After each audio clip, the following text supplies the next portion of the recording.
Hello, it's Friday, the 23rd of September. I'm Michael Raymond, and welcome to issue 42 of Travis Smith's Sustainability Insights. This week, we are looking at the growing trend for companies, including asset managers and private equity backed companies, to signal their commitment to stakeholders. Last week, Travis Smith lawyers, including myself, joined business leaders and academics at Harvard University to debate the purpose of companies.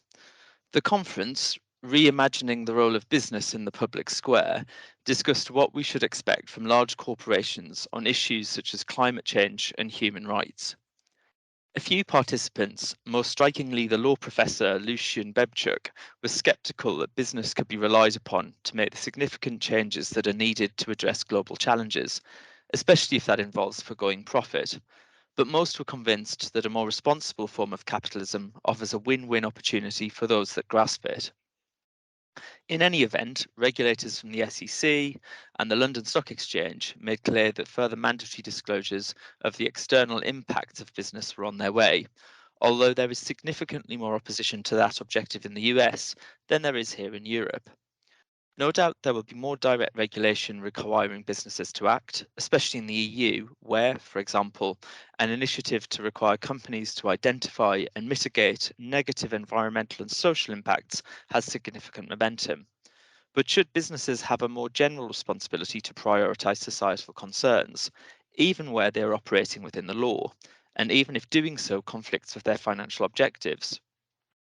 The widely discussed and often misinterpreted 1970 essay by Milton Friedman, The Social Responsibility of Businesses to Increase Its Profits, is frequently said to have articulated the free marketeer's answer to that question.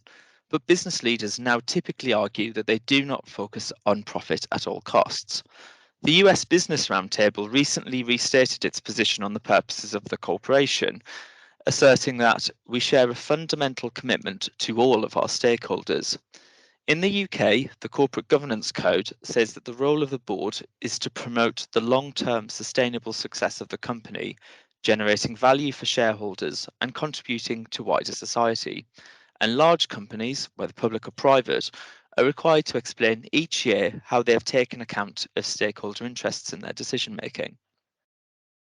Some argue that the law should go further and explicitly require UK companies, and in particular their directors, to equally weight shareholder and wider stakeholder interests when making decisions. For example, the British Academy's Future of the Corporation project recommended that UK company law should be changed to emphasise duties of directors to determine and implement corporate purpose. In its report, the British Academy specifically highlights one important initiative, the Campaign for a Better Business Act, or BBA, which seeks change to the Companies Act to make clear that, as well as making profit for shareholders, companies must also operate in a manner that benefits wider society and the environment and reduces harm that the company creates. The BBA, which would also require large companies to report on their impact, is endorsed by over 1,000 companies and led by BLab UK. Support for such changes to company law by opinion formers like Labour's Ed Miliband, currently the Shadow Minister for Climate and Net Zero, and the Institute of Directors means they should be taken seriously. Law reform proposals have their critics, including the aforementioned Professor Bebchuk, while eminent UK legal academics have argued that they are not necessary and will probably have limited effect. But in the meantime, many businesses are taking matters into their own hands and using the flexibility that UK law currently affords companies to define their purpose more broadly than shareholder value alone. The growing B Corp movement, which includes a number of private equity and venture capital backed companies and an increasing number of alternative asset managers, allows companies to signal their stakeholder commitments, often an important selling point for consumer facing businesses. Companies like Ghosto, Brewdog, and Innocent Drinks, and alternative asset managers including Bridges Fund Management, Towerbrook Capital Partners, and Invest Industrial, have committed to give stakeholders equal billing with shareholders in their company's corporate purpose, while also getting a certification from the B Lab to confirm that they deliver on that promise. B Lab is currently revising its certification requirements for financial services companies, partly as a reaction to the urgent and widespread need for improved action on social and environmental issues in the sector. Interested firms might want to engage with BLAB while they work through these changes, especially because there are concerns in the market that the intention is to restrict the B Corp certification to a very narrow subset of financial services businesses. If true, that would seem to be a missed opportunity to engage the mainstream investment community.